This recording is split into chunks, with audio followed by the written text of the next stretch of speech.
Halo Sobat Kompa dimanapun kalian berada, apa kabar? Berjumpa lagi dengan saya Andreas Baok yang beralih profesi dari tukang gali kubur sekarang jadi tukang ngomongin film. Nah, karena hidup saya sekarang dari kuota kalian, saya mau ngucapin terima kasih buat Rodi Lopo, Andri Winata, Kosim Kakang, Parel Kunjek, Nugraha Ganesa, Muhammad Helmi, Blatan Gewar, Nawak 96, Ospin Joy, Muhammad Saipudin, Bujang Dayak, Parel Sobat Kompa, Manik Esmer Para, Roland MD Roland, dan Randy Rangers. Terus ada Sri Kandi, Gaming Senja, Muhammad Najria Supai, Paulino Sanchez dari Timor Leste, Ismatul, Mip Nation, Tutan Jikwa, Mang Upuk, Erlina Dwis, Majapahit, Febiana Sang Pecinta, Joy Pales, Aneka Buah, Parahan 3, dan terakhir Ari Kusmayadi.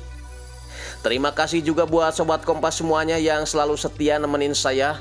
Saya doain semoga setelah nonton komentator palsu, saldo rekening kalian tiba-tiba saja bertambah. Amin. Oke, sebelum ke alur cerita seperti biasa, saya mau ingetin kalian agar makan permen terlebih dahulu, biar seancur-ancurnya muka kalian, sepahit-pahitnya hidup kalian, tapi setidaknya mulut kalian tetap manis. Ini dia, The Cilde Salakatap.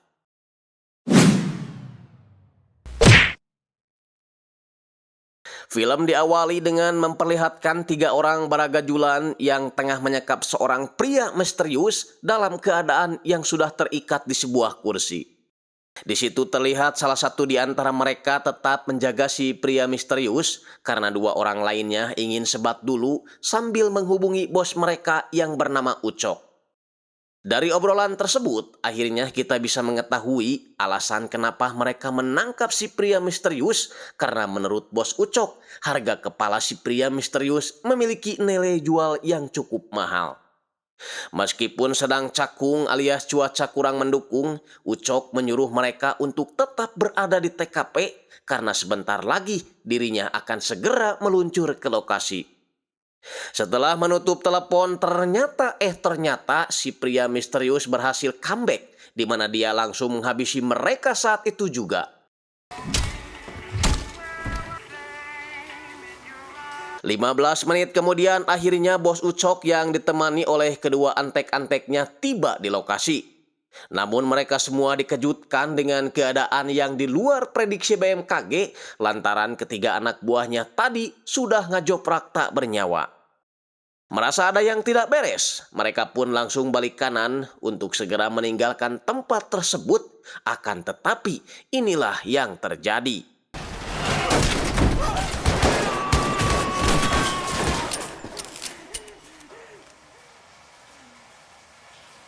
Kedua antek-anteknya pun langsung innalillahi di tempat. Lanjut si pria misterius untuk melumpuhkan si Ucok. Setelah berhasil dilumpuhkan, seketika dia menodongkan pistol ke arah Ucok. Di situ Ucok bersedia membayar sejumlah uang berapapun nominalnya, asalkan jangan membunuhnya. Namun dia menjawab bahwa untuk seorang profesional tidak ada satu negosiasi. Dari percakapan mereka berdua, akhirnya kita bisa mengetahui siapa sebenarnya sosok pria misterius itu yang tidak lain adalah seorang pembunuh bayaran profesional yang mempunyai jiwa-jiwa brutal. Kita sebut aja dia John. Nah, karena Ucok dan antek-anteknya telah melakukan tindakan yang sangat fatal, jelas Ucok tidak akan luput dari perlakuan sadisnya. Karena si babenguk John ini mempunyai kebiasaan mengeksekusi seseorang dengan sangat ekstrim dan penuh adrenalin. Contohnya saat ini, John akan menghabisi Ucok hanya dengan menggunakan sebuah obeng saja. 날카롭고 잘 되는 칼보다 이런 걸로 빨리 죽지도 못해요.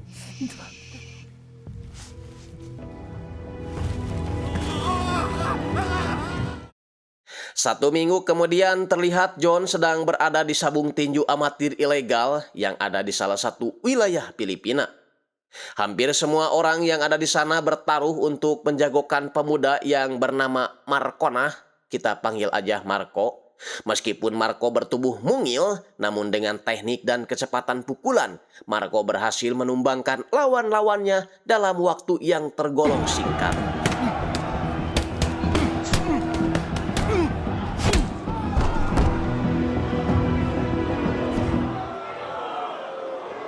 Selesai pertandingan, Marco langsung menuju wastafel untuk membersihkan diri. Kemudian dia menghampiri pihak penyelenggara untuk menerima bayarannya. Walaupun hampir setiap hari harus babak belur dan menerima bayaran yang mungkin tidak seberapa, tapi Marco terpaksa melakukannya karena dia sedang BU alias butuh uang untuk membiayai pengobatan sang ibu.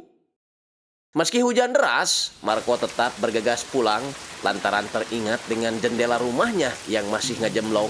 Marco tak mau sang ibu yang sedang terbaring sakit terkena udara dingin dari luar.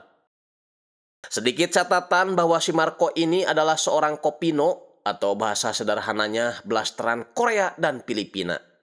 Pantas saja jika selama ini Marco belum pernah bertemu dengan sang ayah karena faktanya saat Marco lahir, ayahnya yang merupakan orang Korea itu mantog meninggalkan sang ibu ke negara asalnya.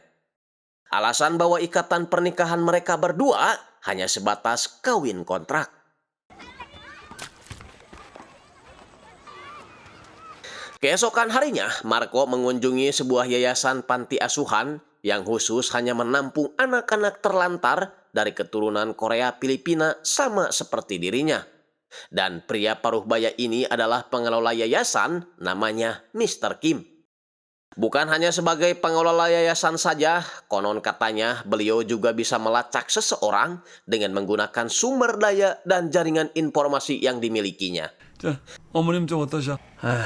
빨리 수술을 하셔야 할 텐데. 아버지 일 때문에? Oleh karena itu, Marco menyerahkan sejumlah uang yang telah dia kumpulkan selama ini agar beliau bersedia melacak di mana keberadaan ayah kandungnya.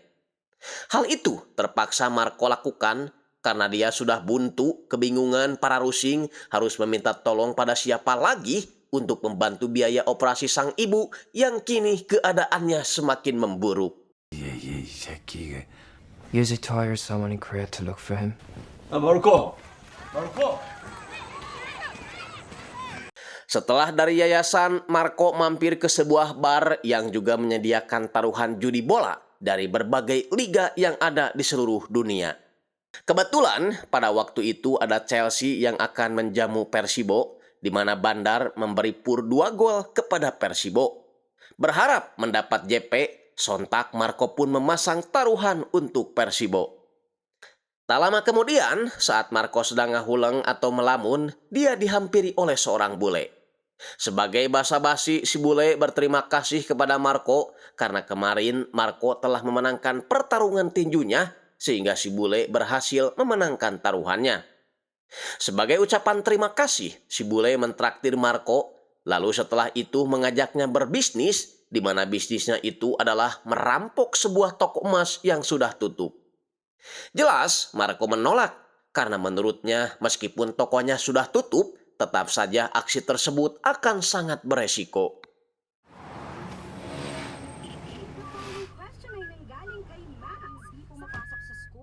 Di malam harinya, Marco mendapat informasi live skor Liga Inggris, di mana Chelsea berhasil membantai Persibo dengan skor 4-0. Jelas, hasil tersebut membuatnya harus kalah taruhan. Marco yang sedang rungkad ini pun tiba-tiba ingat ajakan dari si bule perihal perampokan toko emas. Karena udah kepalang edan sekalian akhirnya Marco pun bergegas menemui si bule saat itu juga setuju untuk merampok toko emas. Si bule menyuruh Marco untuk memadamkan gardu listrik toko terlebih dahulu dan untuk jaga-jaga, si bule membekali Marco dengan sebuah senjata api. Tanpa basa-basi, Marco pun langsung menuju gardu listrik tersebut. Akan tetapi, saat Marco sedang berusaha membuka kuncinya, secara tidak puguh-puguh, ada sekelompok orang yang menyerangnya dari belakang.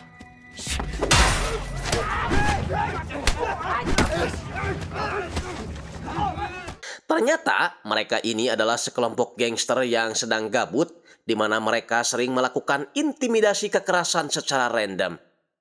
Karena kalah jumlah, Marco pun terpaksa mengeluarkan pistol yang sudah disiapkan sebelumnya. Tapi sialnya, pistol dari si bule itu tidak memiliki peluru. Bukannya menyelamatkan Marco yang sedang dikejar-kejar gangster, si tangkurak bule ini malah tancap gas meninggalkan Marco begitu saja.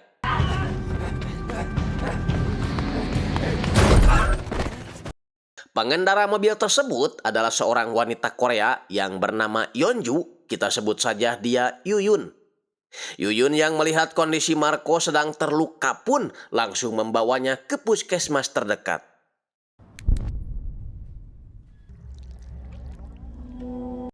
Setelah Marco selesai mendapat perawatan dan kondisinya mulai membaik, keesokan harinya Yuyun bertanya kepada Marco apakah Marco seorang Kopino atau memang orang Korea asli. Jelas pertanyaan tersebut membuat Marco langsung tersinggung dibuatnya. Namun sebagai permintaan maaf yang hampir membuatnya celaka, Yuyun memberikan sejumlah uang kepada Marco sebagai kompensasi atas apa yang sudah terjadi saat ini. 죄송합니다. 제가 실수로. Saat keluar dari puskesmas, Marco mendapat telepon dari Kim, di mana Kim menyuruh Marco agar segera menemuinya di yayasan karena ada hal penting yang ingin dia bicarakan. Setelah bertemu dengan Marco, Kim langsung mengatakan bahwa dia ingin mengembalikan semua uang yang telah Marco berikan kepadanya karena Kim tidak perlu capek-capek lagi mencari ayahnya. Lantaran kemarin sore ada seorang pria datang ke yayasan mengaku sebagai utusan ayah Marco. Menurut orang tersebut, saat ini si ayah ingin Marco segera menemuinya di Korea. Utusan ayah Marco yang dimaksud ini bernama Andrew. Entah ada keterkaitan apa, yang jelas saat Andrew mendatangi rumah Marco, di situ terlihat John sedang mengawasi pergerakan mereka. Saat menemui Marco di rumahnya, pertama-tama Andrew menyodorkan kartu nama pengacaranya. Setelah itu dia langsung menyodorkan paspor yang telah dipersiapkan untuk Marco agar Marco bisa segera berangkat ke Korea. Karena saat ini si ayah sedang sakit parah dan sangat ingin bertemu dengannya. Mengenai si ibu yang sedang terbaring sakit, Marco gak perlu khawatir karena Andrew sudah menyiapkan seorang mbak-mbak untuk menjaga sang ibu selama Marco berada di Korea. Kata Andrew, ayah Marco itu adalah seorang pengusaha lokal yang sangat kaya raya. Andrew berjanji jika Marco sudah bertemu dengan ayahnya, maka seluruh biaya pengobatan operasi ibunya akan ditanggung sepenuhnya oleh sang ayah. Awalnya Marco ragu, tapi karena demi kebaikan ibunya, akhirnya Marco pun bersedia terbang ke Korea untuk menemui ayahnya. Berpindah ke Korea, mari saya perkenalkan, ini dia kakak tiri Marco namanya Han. Dari raut wajahnya bisa kita tebak bahwa muka-muka tipe orang seperti ini adalah tipikal orang dengan kelakuan yang tak jauh beda dengan seorang mafia.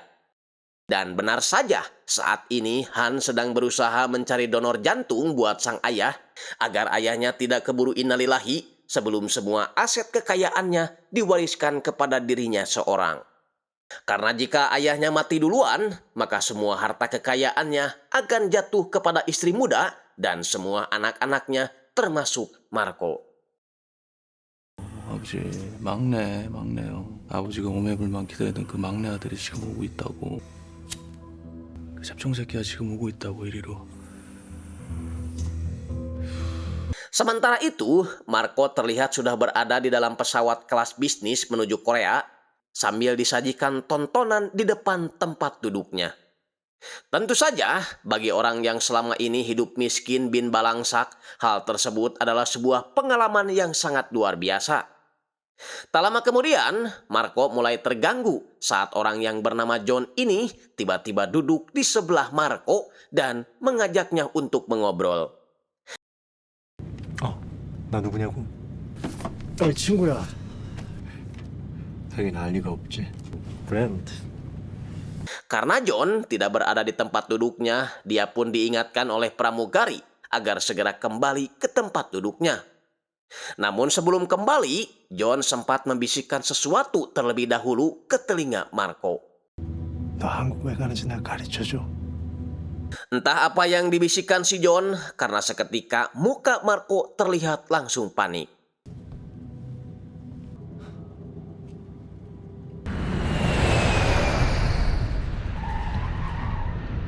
Tiba di bandara Korea, Andrew langsung menghubungi seorang pembunuh bayaran kepercayaannya yang ternyata adalah Yuyun, orang yang nyaris menabrak Marco beberapa hari yang lalu. 저기요. I'm really sorry. Sedangkan untuk gadis yang sedang bersama Yuyun ini adalah adik tirinya Marco, kita sebut saja Yuli. Ternyata insiden kecelakaan yang hampir menabrak Marco itu adalah sebuah momen yang sengaja direncanakan oleh Yuyun agar Marco selamat dan tidak tertangkap oleh kelompok gangster. Keberadaan Yuyun selama di Filipina ternyata merupakan perintah dari Andrew untuk mengawasi Marco dan membunuh siapa saja orang yang berusaha mencelakai Marco. Salah satunya yaitu si bule yang sudah bersimbah cairan merah di dalam mobilnya.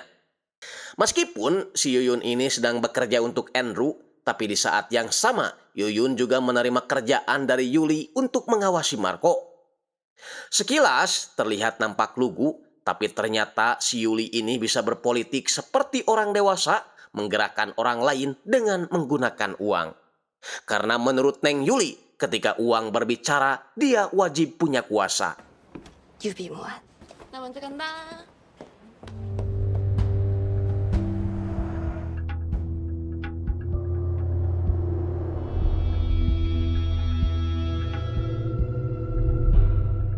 Di sisi lain, terlihat Han tengah berada di sebuah lapangan terbuka di pinggir hutan.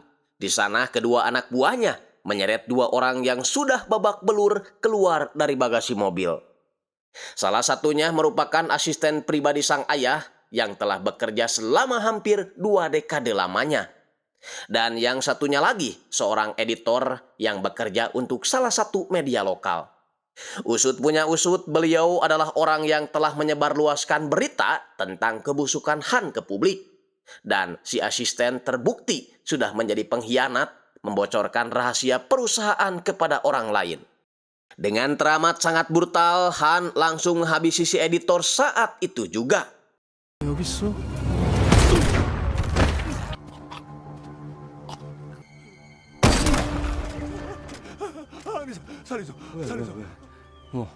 민감한 시기라고? 가족들 걱정은 말아요. Selanjutnya, untuk si asisten, jika dia ingin tetap hidup, maka harus segera lari ke arah hutan dengan seedan-edannya. Namun baru aja beberapa langkah, 하나, 둘, 셋.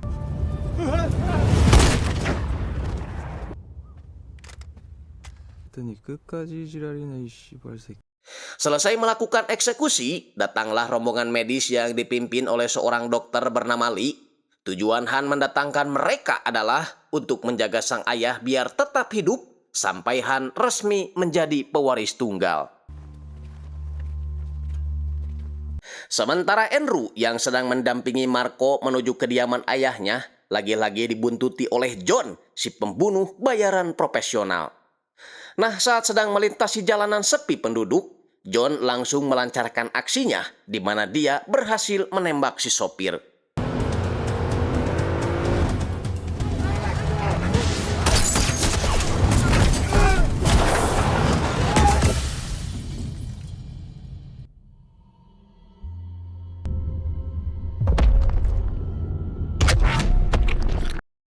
Setelah berhasil melumpuhkan Andrew CS, John langsung menghubungi Han dengan menggunakan nomor yang tidak dikenal.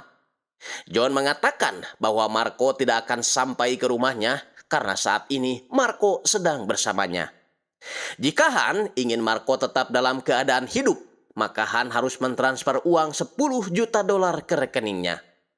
Di sini kita bisa mengetahui adanya sebuah konspirasi yang telah direncanakan oleh Han, di mana tujuan Marco diberangkatkan ke Korea adalah hanya untuk diambil jantungnya saja.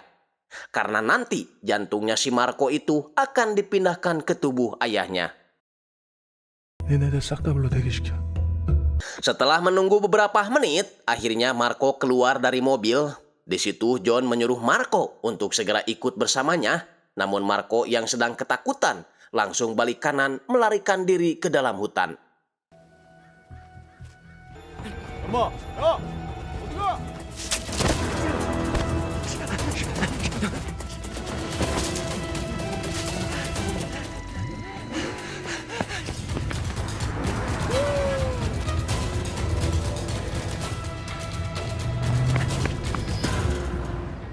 Karena sudah terpojok, Marco pun memutuskan lompat dari jalan layang dan hampir tergilas beca.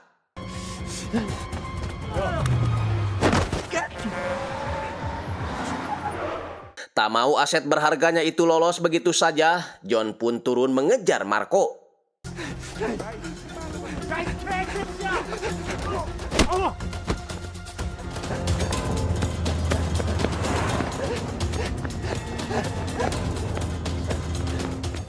Setelah berlari ratusan meter, sampailah Marco menembus ujung terowongan jalan raya.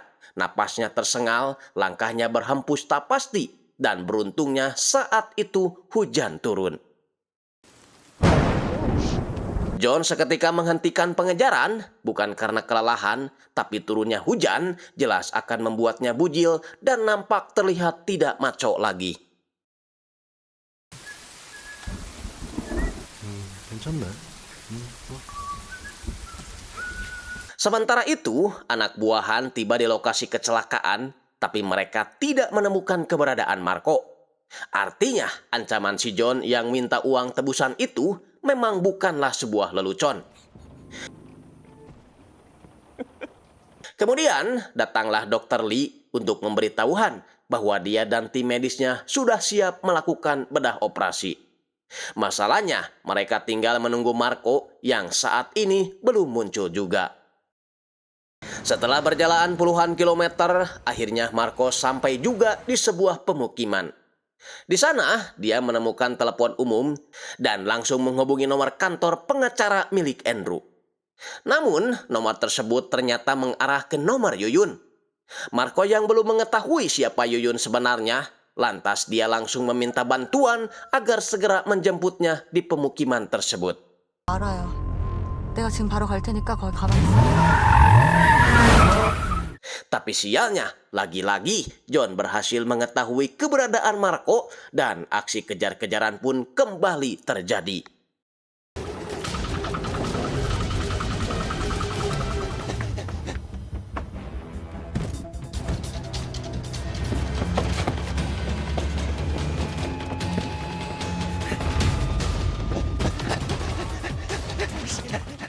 Meskipun telah berlari semaksimal mungkin, namun John berhasil menghadangnya sambil menodongkan pistol ke arahnya.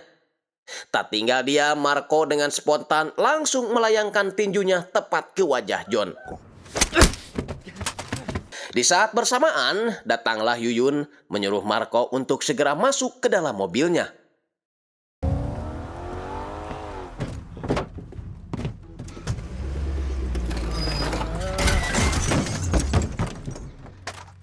씨발 정말. Di dalam mobil, Marco bertanya siapa Yuyun sebenarnya.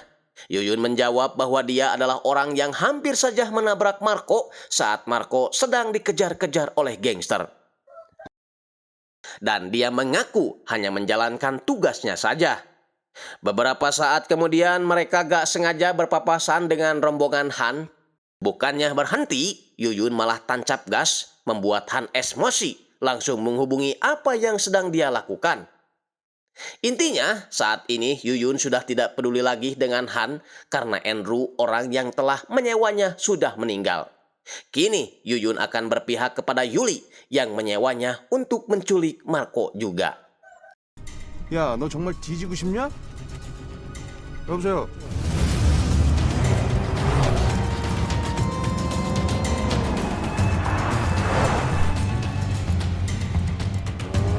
붙어! 붙어!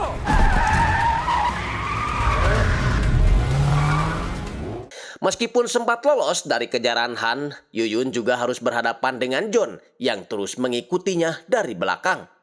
Disusul oleh rombongan Han yang kembali melakukan pengejaran. 쫓아가 이 새끼야! 뭐해?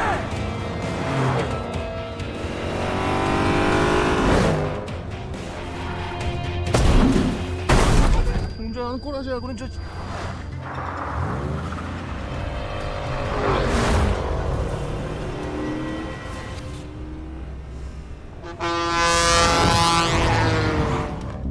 씨발 시끄럽네.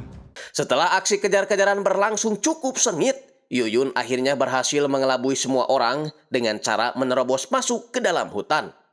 Di sana, Yuyun menceritakan semuanya bahwa tujuan dia menculik Marco dari Han adalah agar si ayah yang sedang dalam kondisi komplikasi jantung parah bisa meninggal secepatnya. Dengan begitu, semua harta kekayaannya akan jatuh kepada Yuli dan istri mudanya. Sedangkan Han tidak mendapat apa-apa, jadi daripada Marco mendonorkan jantungnya dan meninggal di ruang operasi, lebih baik Yuyun mengeksekusinya saat ini juga. Namun, belum juga Yuli menarik pelatuknya, tiba-tiba 모두 궁금한 거.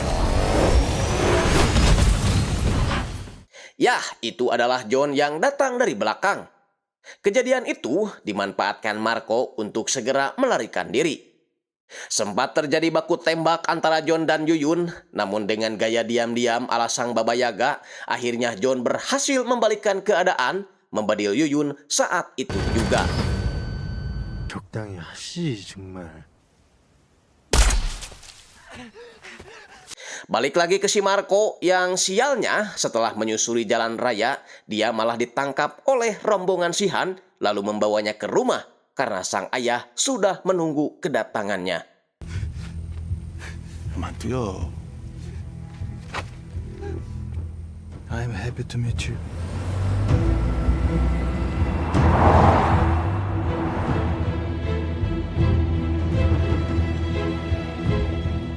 Tiba di rumah, Han langsung menyeret Marco agar segera bertemu dengan ayahnya. Namun, saat akan masuk ke kamar ayahnya, mereka berpapasan dengan Yuli yang tampak kecewa lantaran rencananya menyingkirkan Marco telah gagal. Maka dari itu, Yuli pun langsung menuju kamarnya, mengambil pistol dan berniat membunuh semuanya. Di sisi lain, Mr. Kim terlihat cemas karena ibu si Marco harus segera menjalankan operasi. Masalahnya, nomor Marco sulit dihubungi, sedangkan proses operasi tidak akan berjalan tanpa persetujuan Marco sebagai pihak keluarga. Boro-boro bisa dihubungi karena seperti yang kita lihat, si Marco ini sedang sibuk berurusan dengan sebuah drama di keluarga ayahnya. 어떠냐? 아버지 만난 기분이. 아버지라고 하기엔 나이가 좀 많지. Untuk yang pertama dan terakhir kalinya, akhirnya Marco bisa berhadapan secara langsung dengan ayah kandungnya sendiri yang kini sedang terbaring lemah di atas ranjang operasi. Sebagai kenang-kenangan, si Koplok Han mengajak Marco untuk selfie bersama ayahnya. Setelah itu, tim medis yang dipimpin oleh Dr. Lee menyuruh Han agar segera melakukan operasi. Mendengar kalau jantungnya akan segera dibedah, Marco sempat memberontak, tapi dia gak bisa berbuat banyak setelah tim medis langsung membiusnya.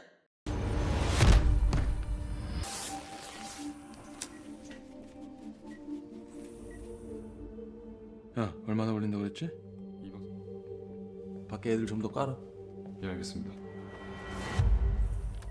Saat itu juga, Dr. Lee menyuruh tim medis untuk segera memindahkan Marco ke meja operasi. Namun saat pisau bedah hampir menyentuh tubuhnya, secara tidak puguh-puguh, mata Marco tiba-tiba terbuka. Lantaran obat bius yang disuntikan tidak bekerja secara maksimal. Alhasil, Dr. Lee pun langsung menyuruh salah satu tim medis agar secepatnya menyuntikan obat bius lagi.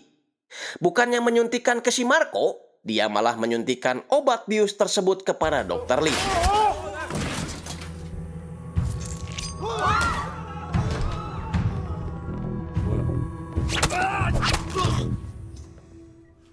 Ya, rupanya itu adalah perbuatan John yang berhasil menyamar sebagai salah satu tim medis. Usai menyingkirkan para penjaga, John langsung membangunkan Marco, dan di saat itu juga Han diberitahu tentang adanya penyusup yang mengacaukan proses operasi. Bukannya langsung kabur, si Marco malah meluapkan amarahnya terlebih dahulu kepada sang ayah karena dianggap telah menelantarkan dirinya dan juga ibunya begitu saja. 세상에 어떤 아버지가 차라리 찾지 말지. 이럴 거면 그냥 찾지 말지. 우리 시간 없거든. 일단 적당히. Terlihat Han beserta para anteknya menunggu di depan kamar operasi sembari memperingatkan agar mereka tidak membunuh Marco. 아이씨, 너 누군지 모르겠는데 $1000만 달러 달라고 했던 그 놈이냐? 어떡할 거야 이제? 나가면 되지. 나갈 거야. 저 문으로 당당하게. Tak lama kemudian, keluarlah John dan Marco yang sebagai tawanannya. Dari sana, John mengaku bahwa dialah orang yang telah menghubunginya, sekaligus meminta uang tebusan sebanyak 10 juta dolar. Sebenarnya, Han sempat ragu, tapi karena saat ini dia sedang benar-benar membutuhkan Marco, dia pun bersedia mentransfer asalkan setengahnya dulu. Di tengah negosiasi yang cukup alot, tiba-tiba dari kejauhan Yuli muncul ingin melenyamkan Marco, membuat situasi berubah jadi chaos. 가늠자 사이의 가늠새.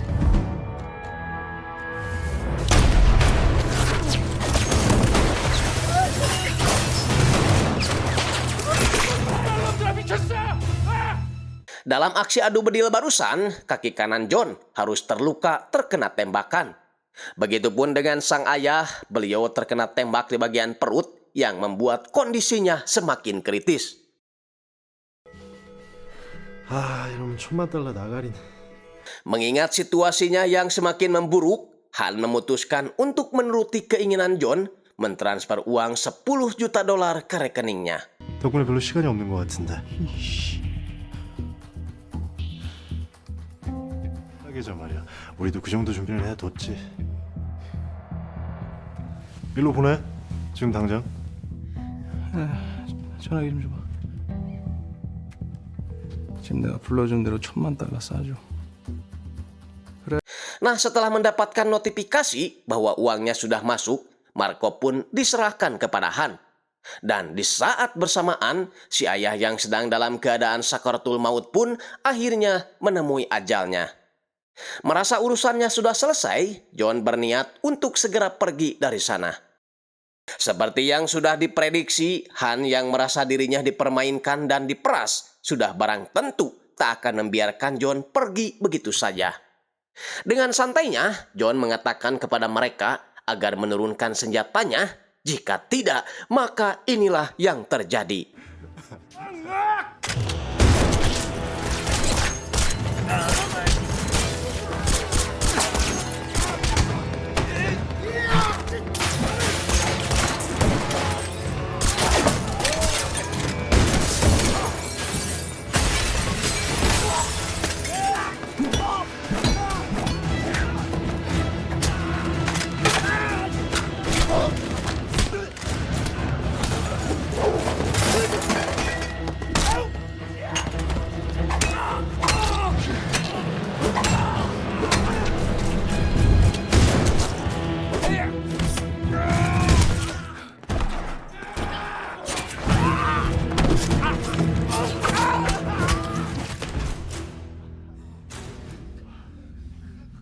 Ya, meskipun solo versus squad, akhirnya jagoan kita ini berhasil menggulung mereka semua sampai tak tersisa.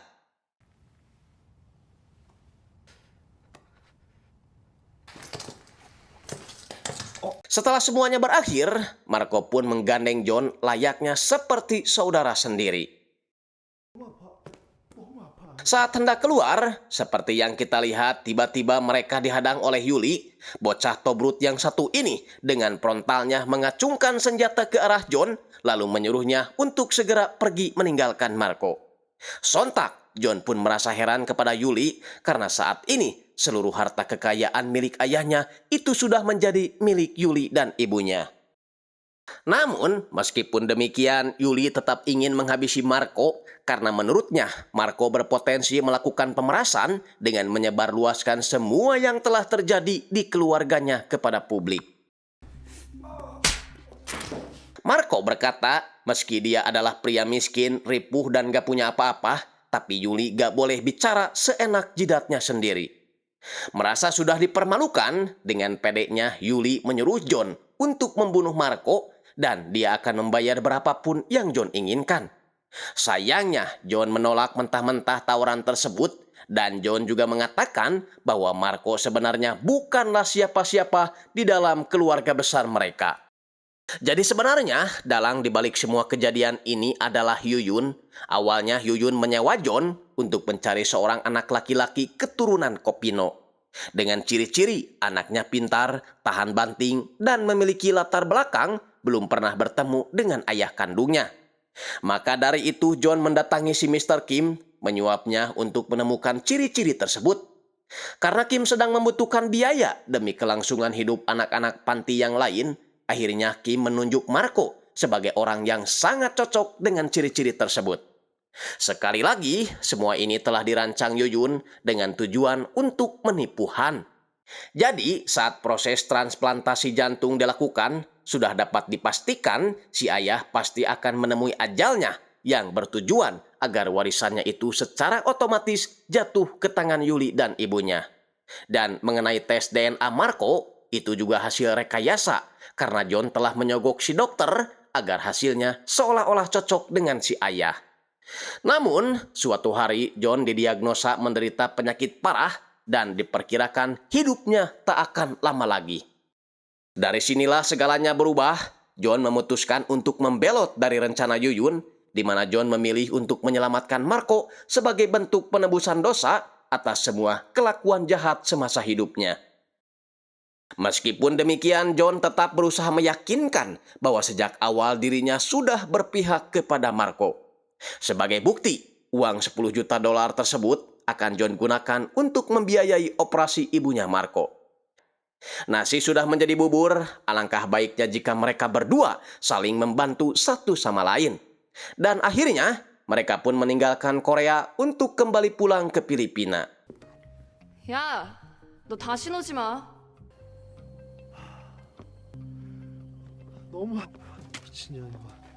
알뜰하게도 벨트하고 새끼야. Beberapa hari kemudian, John menyerahkan sejumlah uang kepada Mr. Kim agar segera membangun gedung panti asuhan yang baru supaya layak ditempati oleh anak-anak yang kurang beruntung seperti dirinya. Sedangkan untuk ibunya Marco, kabarnya telah berhasil menjalani operasi dan kini beliau sedang dalam tahap proses pemulihan. 1 bulan kemudian, John kembali mengunjungi Marco. Terlihat di sana John menawarkan diri untuk membantu Marco menemukan keberadaan ayahnya yang asli. Namun, Marco menolak karena menurutnya dirinya sudah kepalang tidak lagi membutuhkan sosok seorang ayah.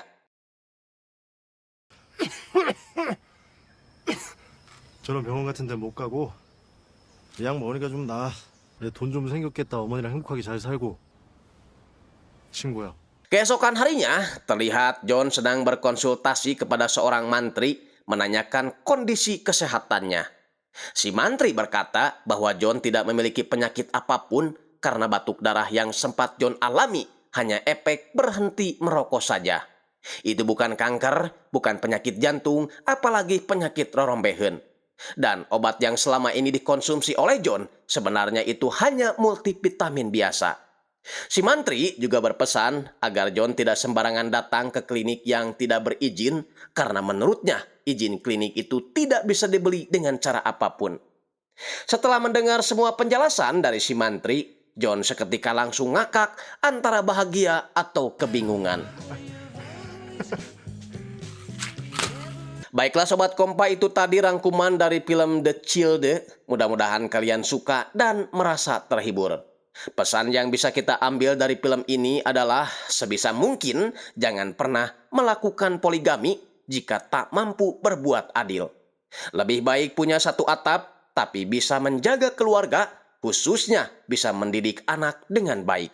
Jangan sampai anak-anak kita seperti Han dan Yuli yang tega menghalalkan segala cara demi mencapai tujuannya. Mungkin kalau ayah mereka masih sehat, bisa jadi ayahnya akan mengutuk mereka jadi batu asahan layaknya malin kundang. Saya Andreas Baok pamit. Wassalamualaikum warahmatullahi wabarakatuh. Adios. Pamios.